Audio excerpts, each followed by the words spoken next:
한동훈만 변호는 야, 문정부 수사 신호탄이냐? 앞으로 과연 한동훈 법무부 장관 체제의 앞날은 어떻게 될까? 이야기 나눠보겠습니다. 민주당 의원들과 한동훈 장관이 하나 맞붙었습니다. 정말로 치열하게 다퉜습니다. 먼저 이 대목 볼 텐데 민주당의 김한정 의원이 검찰공화국 아니냐라고 강하게 질타를 하자 한 장관 물러서지 않았습니다. 지난 3년간이 더 심하지 않았냐라고 맞섰는데요. 이 장면이 오늘의 첫 장면입니다. 바로 보시죠. 왜 검찰공화국이라는 말이 나온다고 생각하십니까? 저는 대한민국은 국민이 주인이 민주공화국이라고 생각합니다. 그 나쁜 놈 잘 잡으면 된다는 검찰에 대해서 왜 정치검찰이 출세한다 이런 시중에 통념이 있다고 생각합니다. 지난 3년이 가장 심했다고 생각하고요. 그런 과오를 범하지 않기 위해서 제가 최선을 다할 생각입니다. 지난 3년이 제일 심했다. 예, 저는 그렇게 생각합니다. 거세게 몰아붙이는 민주당의 김한정 의원과 전혀 물러서지 않는 한동훈 법무부 장관, 정치검찰 출세하는 것, 인사하는 것 아니냐, 검찰공화국 아니냐에 대해서 한 장관은 민주공화국인데요. 그리고 정치검찰은 지난 3년 문재인 정부 때 제일 심하지 않았냐라고 맞붙자 민주당의 김한정 의원이 실소를 터뜨리는 장면까지 함께 봤습니다. 이 장면 과연 여야의 대표 주자들 어떻게 생각할지 바로 연장전 한번 들어가 보겠습니다. 천하람 위원장님, 김한정 의원의 질의는 검찰 인사에 대한 강력한 비판이었어요. 네. 한 장관은 이에 대해서 문정부 3년이 더 심했다. 뭐 전혀 양측이 물러섬이 없었습니다. 어떻게 보십니까? 사실이죠. 그러니까 사실 뭐 윤석열 사단 이런 얘기 하지만 윤석열 사단도 문재인 정부에서 만들어준 겁니다.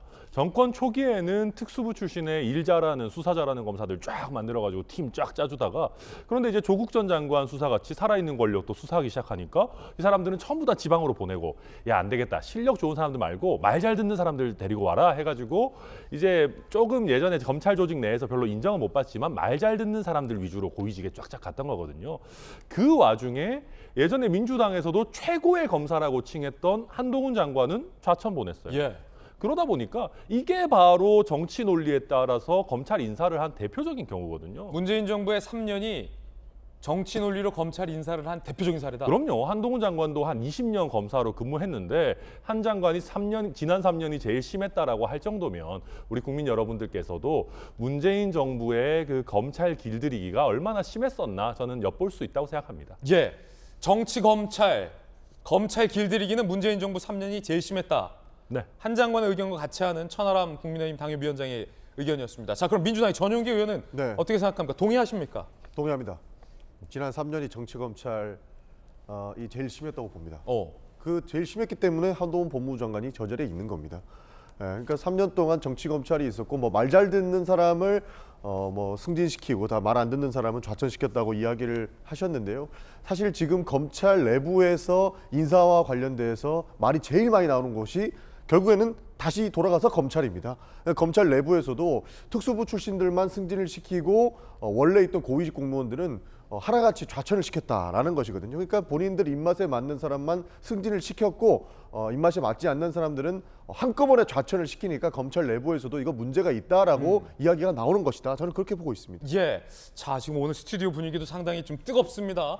마치 어제 국회 연장전을 보는 듯한 그런 느낌인데요. 두 번째 장면도 지금 준비되어 있습니다. 김한정 의원과 한동훈 장관, 민주당 의원과 한 장관이 또 맞붙은 장면인데 민주당에서 비밀번호 왜 안 푸냐라는 것을 줄곧 문제 삼아왔습니다. 어제도 이에 대한 질타가 있었습니다. 그러자 한 장관 뭐라고 답변했을까요?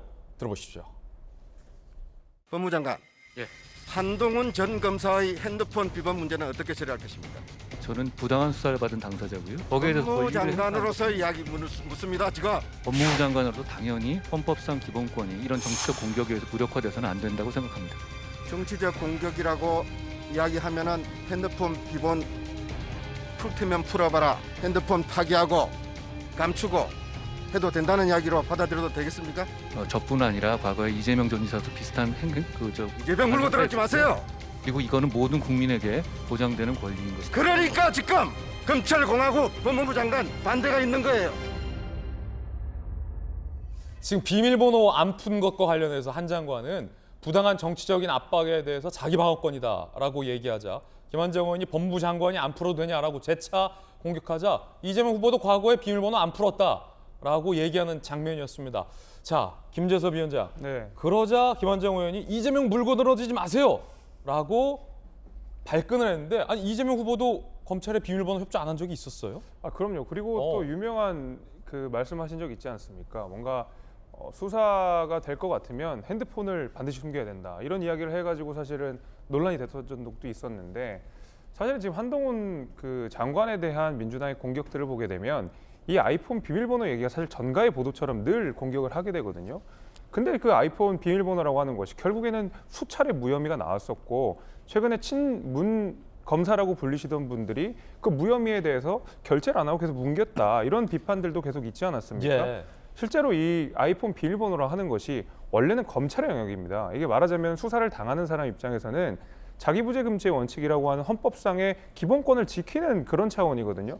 그럼에도 불구하고 검찰이 아이폰 비밀번호를 풀지 않았기 때문에 한동훈 검사는 당연히 죄가 있을 것인데 비밀스럽게 밝히지 않는다. 이런 식으로 지금 나오고 있는 거거든요. 이 수차례 무혐의가 나온 내용입니다.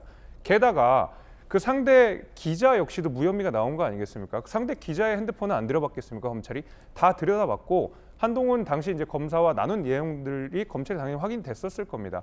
그럼에도 불구하고 무혐의가 나왔다고 하면 한동훈 장관에 대해서도 이제는 좀 놓아줄 때가 됐는데 아직까지도 이게 무혐의가 나고도 한참 시간이 지난 이후에도 다시 한번 아이폰의 비밀번호를 꺼내면서 한동훈 후보자가 검찰공화국이라느니 그 검찰 지키라니 하는 식의 비판들은 다소 좀 동떨어진 비판이 아닌가라고 생각이 됩니다. 예, 자, 요 장면은 이제 앞서서 김한정 의원과 한 장관 간의 이 검찰 인사를 두고 계속해서 신경전이 이어지는 과정에서 나온 공방인데 뭐랄까요? 한 장관이 요 질문이 나올 것을 예측하고 있었던 것 같아요, 김영주 의원님. 네.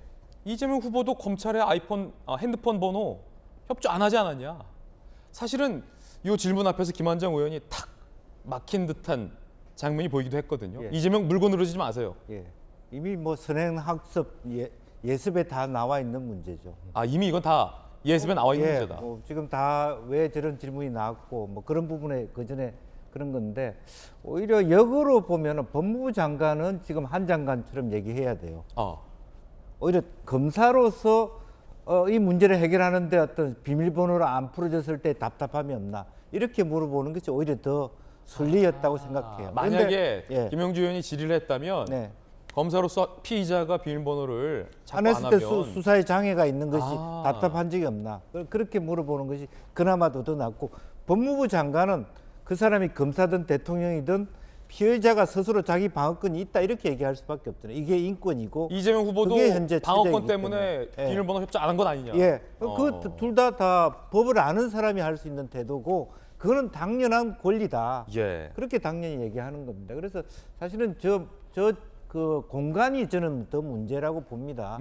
예결위 공간에서 예결이다. 이렇게 한두 가지 질문을 할 수 있지만 너무 저 문제만 가지고 길게 가고 저 어대에 김한정 의원이 주도권을 지지 못하잖아요.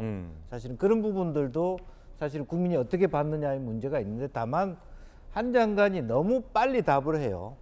저희들이 봤을 때 조금 더 공격적이다. 예. 그래서 이것이 사실 어떤 감정 싸움이 갈 수 있기 때문에 좀 더 지혜롭게 어떤 현안에 대해서 질의자의 이해를 좀 말하자면 받아가면서 답을 예. 하는 그런 습관이 필요할 거다 그렇게 보여집니다.